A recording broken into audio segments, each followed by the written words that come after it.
오늘 아침에 우리에게 주시는 하나님의 은혜의 말씀은 사무엘상 23장 14절에서 29절까지의 말씀입니다.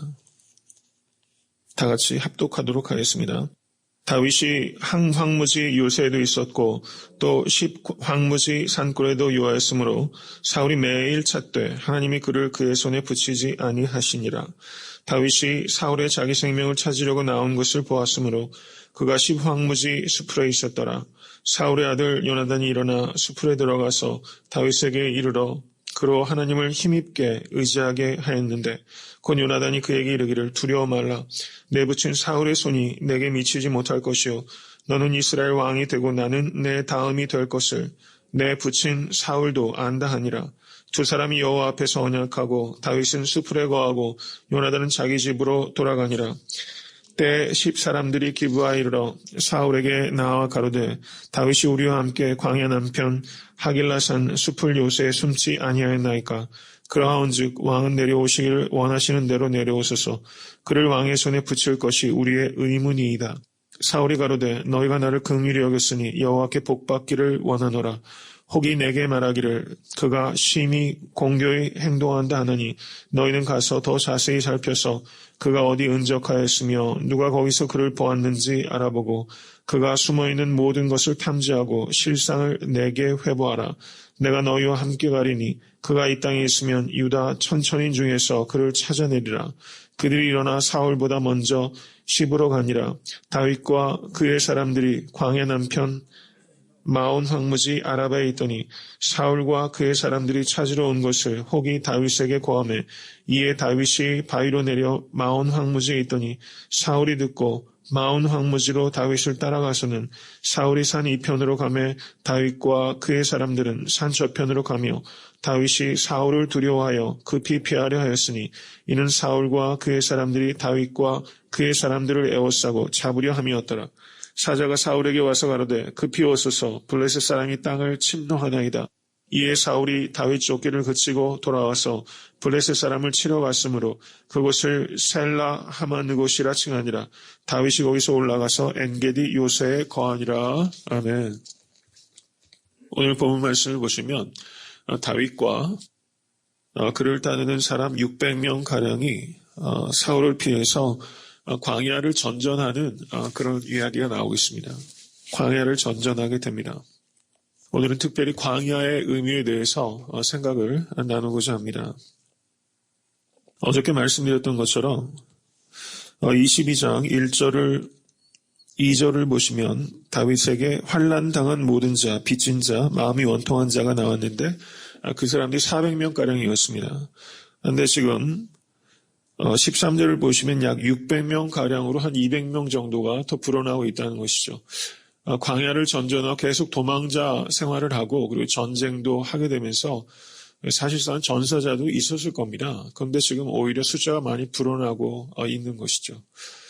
그래서 어저께 말씀드렸던 것처럼 사람은 꿈이 사람을 모은다, 비전이 사람을 모은다, 이것을 우리가 생각해야 됩니다. 다윗을 따른다는 것이 사실은 고난이 있을 거라는 것을 예측했을 거예요. 근데 고난이 있더라도 비전이 있는 사람에게로 사람들이 모이게 된다라는 것이죠. 그 비전이 있는 사람. 리더는 누구냐? 그 방향을 제시하는 사람이 리더다, 이렇게 볼 수 있습니다. 이 말을 어떤 사람은 운을 떼는 사람이 리더다, 이렇게 말을 하더라고요. 운을 떼는 사람. 굉장히 중요한 것입니다. 그 비전이 있고 또 하나님을 향하여 걸어가는 사람, 그 사람에게는 비록 다윗의 처지가 넉넉치 못하더라도 그 사람을 보고서 사람들이 자기를 의탁하게 된다는 것이죠. 네, 광야를 전전하고 있지만 이 다윗에게는 희망이 있다. 이것을 우리가 오늘 본문을 통해서 볼 수 있게 됩니다. 14절을 보시면 사울이 매일 찾되 하나님이 그를 그의 손에 붙이지 아니하시니라, 이렇게 말하고 있어요. 이것을 우리가 깨달을 수 있길 간절히 바랍니다. 우리를 겁박하는 환경적인 요소들이 사실상은 파도처럼 밀려오게 됩니다. 그런데 하나님께서 다윗을 사울의 손에 붙이지 아니하셨던 것처럼 우리가 어려움과 환난에서 우리가 완전히 면제되는 것은 하지만 그것이 우리를 삼키지 못하도록 하나님께서 결정적인 국면에 우리를 보호하신다. 이 하나님의 보호하시는 오른팔을 늘 민감하게 영적으로 분별하실 수 있기를 간절히 축원합니다. 이것을 분별하면 감사가 있고 담대함이 있고 확신이 있습니다. 지나가는 것이다. 이렇게 생각할 수 있는 것이죠. 이게 끝까지 이렇게 끝나지 않을 것이다. 이 시간들을 통해서 하나님께서 나를 두 가지를 하나님께서 하시는 겁니다. 나를 정결하게 하고 purification, 그 다음에 겸손하게 합니다. 나에게 닥치는 이 고난들의 의미는 때때로 왜 내가 이런 고난을 겪는가 이것은 잘 모를 수 있어요. 하나님께서 그것을 다 알려주면서 이야기하지 않습니다. 그런데 목적은 알아요. 이 광야의 목적이 무엇인가? 나를 정결하게 하고 나를 겸손하게 하시는 것이다. 그러면 되는 것입니다.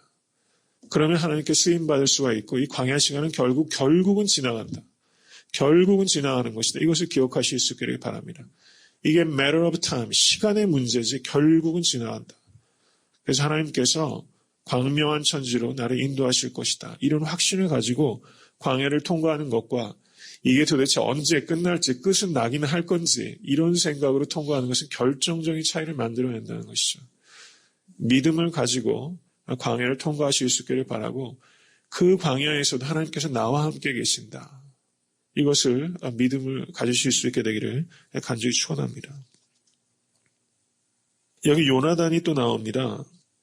요나단이 저는 개인적으로 참 귀하다 이런 생각이 듭니다.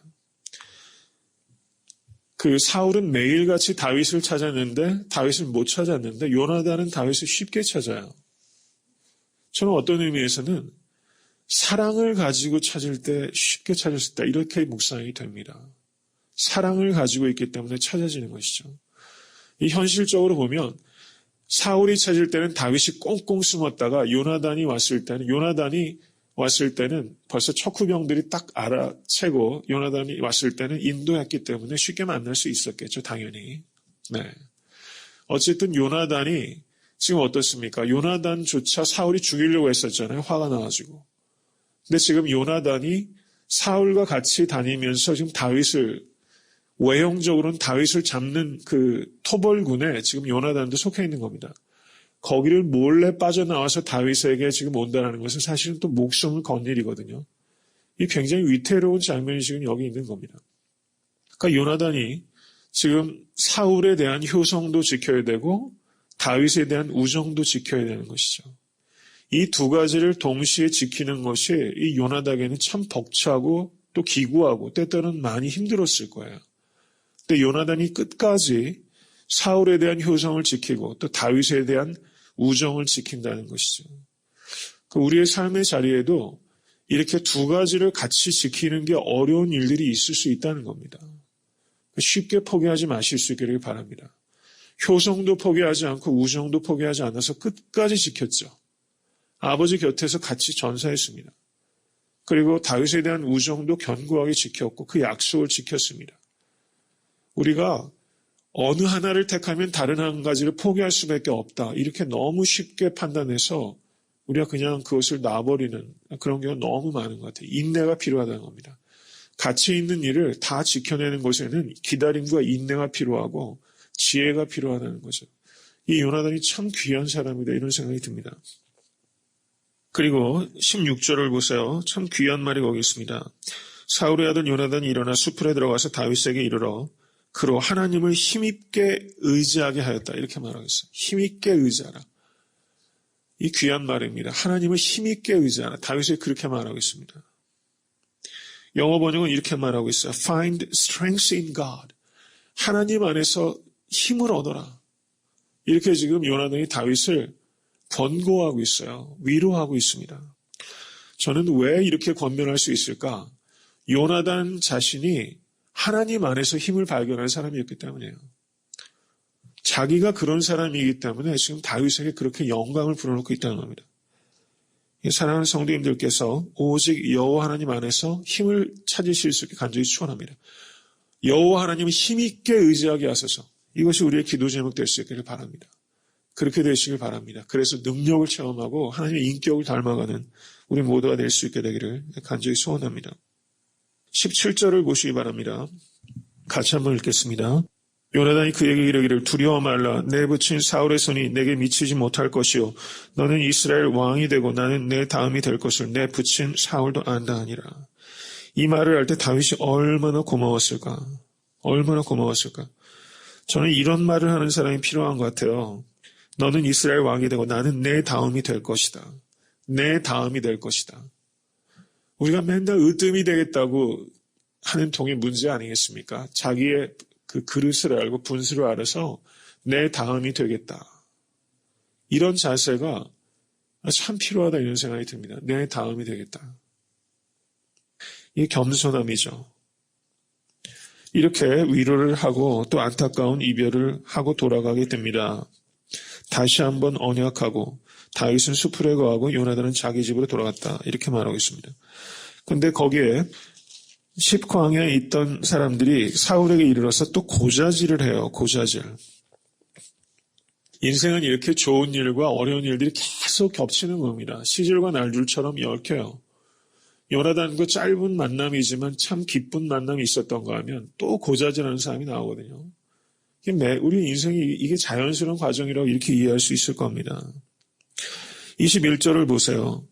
고자질한 사람이 왔는데 사울이 가로되 너희가 나를 긍휼히 여겼으니 여호와께 복받기를 원하노라. 이게 참 얼마나 아이러니컬한 말이냐는 거죠. 이거는 완전히 빈말입니다. 허언이에요. 여호와께 복받기를 원하노라. 지금 여호와의 뜻에 완전히 거역해서 지금 살아가고 있는 사울이 여호와께 복받기를 원하노라. 이거는 아무 의미가 없고 오히려 참남한 말입니다. 다윗이 그윌라 성을 구원하러 갔을 때 23장 7절 한번 보세요. 다시 한번 보겠습니다. 23장 7절. 다윗이 그윌라에 온 것을 혹이 사울에게 고하매 사울이 가로되 하나님이 그를 내 손에 붙이셨도다. 이거는 어때요? 하나님의 뜻을 사칭하는 겁니다. 말이 안 되는 이야기를 하고 있어요. 이것을 통해서 우리가 생각해야 되는 것은 정말 많은 경우에 특별히 많은 교회 지도자들이 이렇게 하나님의 뜻을 사칭할 수 있다는 거예요. 말은 할 수 있다는 겁니다. 말은. 그런데 실제 삶이 그렇지 못하면 이거는 하나님을 욕되게 하는 것입니다. 여호와께로부터 복받기를 원한다. 하나님께서 그를 내 손에 붙이셨도다. 말 자체는 얼마나 대단합니까? 그런데 사실상은 이건 완전히 빈깡통 같은 말이라는 것이죠. 우리가 이런 말을 할 수 있다는 것을 경계해야 되는 것입니다. 하나님 말과 삶이 완전히 분리가 돼서 그렇게 되면 그 말 자체가 하나님이 욕되게 한다는 것이죠. 그래서 나의 말과 나의 삶이 같이 갈 수 있도록 그것을 위해서 우리가 기도하고 늘 깨어 있어야만 될 것입니다. 그 뒤를 한번 보세요. 27절 보시기 바랍니다. 이제 사울이 또 다윗을 공격하려고 지금 급박한 국면이 벌어졌어요. 그런데 27절 사자가 사울에게 와서 가로되 급히 오소서 블레셋 사람이 땅을 침노하나이다. 지금 급박한 순간에 또 블레셋이 와서 좀 공격을 해가지고 사울이 다시 회군을 하게 되는 것이죠. 저는 여기에 굉장히 중요한 의미가 있다고 생각합니다. 블레셋 사람이 갑자기 침략한 것이 그 배후에 누가 계신 거예요? 하나님이 계시다는 거예요. 지금 이거를 통해서 어제 성역 공부할 때 그런 말씀을 드렸지만 우리가 초자연적인 것 그리고 자연적인 것이 있습니다. 그리고 기적적인 일이 있고 그리고 역사가 있어요. 근데 우리가 기적도 체험하는 그런 체험 있는 신앙이 되기를 개인적으로 간절히 바랍니다. 성도님들께서 정말 놀라운 하나님의 그런 역사하심도 맛보실 수 있기를 바라요. 근데 정말 더 중요한 것은 기적이 아니라 역사 속에서 하나님의 섭리하심을 바라보는 사실입니다. 믿음의 눈이 없는 사람은 블레셋이 공격했네. 우연히 되는 것이죠. 근데 믿음의 눈이 갖고 있는 사람은 블레셋이 지금 공격해 온 것 배후에 하나님의 섭리가 있다는 것이죠. 역사 속에서 기적을 발견하는 것입니다. 영적인 안목이 없는 사람은 이것은 그냥 우연히 지나치는 일이라는 것이죠. 그런데 영적으로 민감하고 하나님과 깊은 교제 가운데 있는 사람은 하나님께서 블레셋을 쳐서 나를 구원하셨다는 것을 깨닫게 된다는 사실입니다. 저는 우리의 매일의 일상 속에서도 우리가 발견하지 못하는 기적이 많이 있다는 것을 말씀드리는 거예요. 하나님 그것을 발견할 수 있도록 인도하여 주시옵소서. 우리가 평범하게 하루를 안전하게 마치는 일에 여러분 운전하실 때가도 깜짝깜짝 놀랄 때가 있으시잖아요. 사각에 차가 들어와가지고 아차 싶게 피하는 일들이 1년에 몇 번씩 있는 것 같아요. 아무리 조심을 해도. 우연 같죠. 근데 믿음의 눈으로 바라볼 때는 이 블레셋을 통해서 다시 회군하게 하신 하나님의 역사, 우리가 평범한 일상들 속에서 기적을 발견할 수 있도록 주의 역사해 주시옵소서. 이게 우리의 기도 제목 될 수 있게 되기를 간절히 소원합니다. 마지막으로 29장 9절을 보세요. 다윗이 거기에 올라가서 엔게디 요새에 거하니라. 혹시 성도님들 가운데 이스라엘을 가보신 분 계세요? 그 엔게디 광야를 가본 후에 그 유진 피터슨이라는 그 신학자를 혹시 들어보셨습니까? 유진 피터슨. 저명한 신학자입니다. 캐나다 리젠 칼리지에서 오랫동안 가르치셨던 참 훌륭한 학자인데요. 그분이 쓴 책에 엔게디 광야에 대한 인상을 기록한 것이 있어요. 제가 그것을 좀 발췌해서 읽겠습니다. 엔게디 광야가 거기 가면은 높이가 약 600m 이상 깎아지는 절벽이 있대요. 그 정도래요. 그런데 그렇게 깎아지는 절벽 위에 광야가 있답니다. 넓은 고원이 펼쳐져 있습니다. 그리고 침식이 많아서 고원과 절벽에 고립되어 있어가지고 곳곳에 협곡과 동굴들이 있다고 합니다. 그래서 지구상에서 가장 험악한 지형 중에 하나가 이 엔게디 광야라는 거예요. 근데 거기에는 하이에나가 많고요. 도마뱀이 있고 그리고 공중에는 대머리 수리 등이 날아다닌다고 합니다. 아마 다윗 시대에도 별반 차이가 없었을 거예요. 그 지형적인 거는 차이가 거의 없었을 것이고 아마 동물들이 서식하는 것들도 거의 차이가 없었을 거라는 겁니다. 그런데 유진 피터슨이 그 광야에 있으면서 느끼는데 다윗이 여기에서 어떤 느낌을 가졌을까를 염두에 두면서 유진 피터슨 그 교수가 그 엔게디 광야에서 며칠을 거하는 겁니다. 그러면서 이런 이야기를 하는 거예요. 광야라는 곳이 있다 보니까 감각이 예민해진다는 것입니다. 동물들이 거기 서식하고 있지만 실제 동물들이 안 보이는 곳에서 많이 움직이게 되고 광야라는 곳이 소음이 거의 없다는 것이죠. 소음이 없다는 것이죠. 도시와 다르기 때문에 그래서 모든 감각이 깨어나는 곳이 광야다. 이렇게 이야기를 하고 그리고 소음이 없고 또 움직임이 없는 곳이기 때문에 단순해지고 깊어지는 곳이 광야다. 이렇게 말한다는 것이죠. 그러면서 그런 이야기를 합니다. 우리가 지리적인 광야는 분명히 우리의 삶의 일상 속에서 멀어요. 그런데 우리의 상황적인 광야, 이 말을 기억하시기 바랍니다. 상황적인 광야. 상황적인 광야는 우리가 수시로 경험하게 되는 것이고 또 우리가 수시로 거해야 되는 것이 맞습니다. 예수님께서도 한적한 곳에 거기에서 그 한적한 곳이라고 번역되는 것은 광야입니다. 광야. 실제 성경 원어의 뜻은 광야에 가셔서 거기서 기도하셨어요. 왜 그렇습니까? 소음이 없는 곳으로 가신 거예요. 우리가 소음이 없는 곳으로 가야 될 필요가 있습니다. 우리의 삶의 주변은 너무 시끄러워요. 그리고 우리의 속도 너무 시끄럽습니다. 우리의 속 안에 얼마나 많은 소음이 있는지 몰라요. 시끄럽게 말할 수가 없어요. 그래서 안 들립니다. 내 안에 소리가 있으면 하나님의 소리가 들리질 않아요. 그래서 내 소리를 꺼야 됩니다. 1차적으로 기도한다는 것은 우리가 그래서 이 새벽 제단이 저는 이게 광야의 기도다 이렇게 생각이 됩니다. 광야의 기도. 그래서 아침에 새벽 제단 오실 때마다 내가 광야에 나오는 것이다. 그럼 광야에서 얻는 유익은 두 가지입니다. 단순함과 깊이예요. 이 두 가지를 광야에서 얻게 되는 것이고 이 두 가지를 통해서 영적인 어린아이가 영적 거장으로 탄생하는 겁니다. 영적 거장은 태어날 때부터 영적 거장은 없어요. 성숙의 결과로 영적 거장이 되는 것입니다. 그런데 영적 거장의 특징은 무엇이냐? 단순해요. 그리고 깊습니다. 그런데 이 두 가지는 광야가 길러주는 거예요.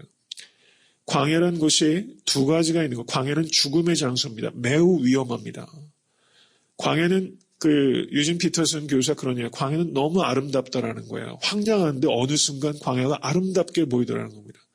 그런데 그 아름다움이 또 어느 순간에 날씨가 변하면요. 광야가 굉장히 위험하고 그리고 독초와 독충 그리고 그 위험한 짐승들로부터 언제 죽음의 장소로 바뀔지 모르는 이 두 가지 양면성이 있다는 겁니다.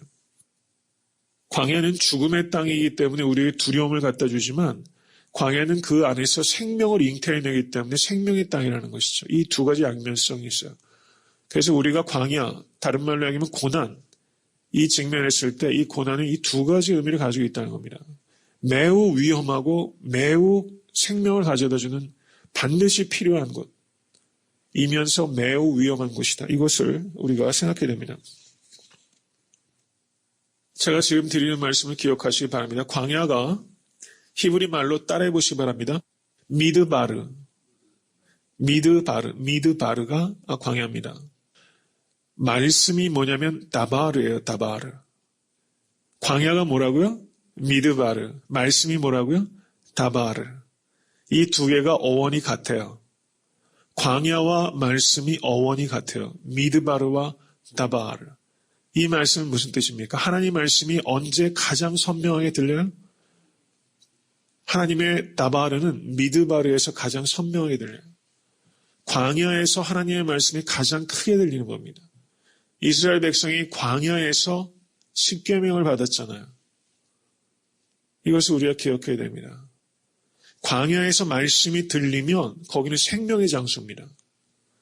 성도님들께서 지금 삶이 어떻습니까? 광야가 없는 인생은 한 사람도 없어요. 사실 개인적으로 알고 보면 겉으로 볼 때는 아무 문제 없을 것 같은데도 문제가 광야에서 예외가 되는 인생이 어디 있겠어요? 그리고 광야가 없는 인생은 사실 축복이 아닙니다. 광야가 없다면 그것도 문제예요. 햇볕만 내려지는 땅은요, 결국은 사막이 되는 것입니다. 이것을 우리가 봐야 돼요. 광야가 있는 것은 당연하다. 그런데 광야가 미드바르에서 하나님 다바르가 들릴 수 있도록 인도하여 주옵소서. 이걸 꼭 기억하시기 바랍니다. 미드바르가 광야고 다바르가 말씀입니다. 하나님 광야에서 말씀을 듣게 하소서. 그리고 광야의 특징은 무엇입니까? 단순성과 깊이. 이 두 가지. 영성이라는 것은 이것을 배양하는 것입니다. 그리고 이 새벽 제단이 성도님들께서 단순해지고 깊어질 수 있도록. 이 새벽 제단은 광야의 시간이다. 예수님께서 가셨던 그 광야가 바로 새벽 제단이다. 이렇게 생각하시고, 비록 우리가 소수의 사람들이 모여있지만, 그러니까 더 광야 같잖아요. 소수의 사람들이 모여있으니까. 그래서 이 새벽 제단을 통해서 정말 성도님과 제가 단순해지고 깊어지셔서 하나님의 말씀이 천둥처럼 들릴 수 있게 되기를 주님의 이름으로 간절히 축원합니다.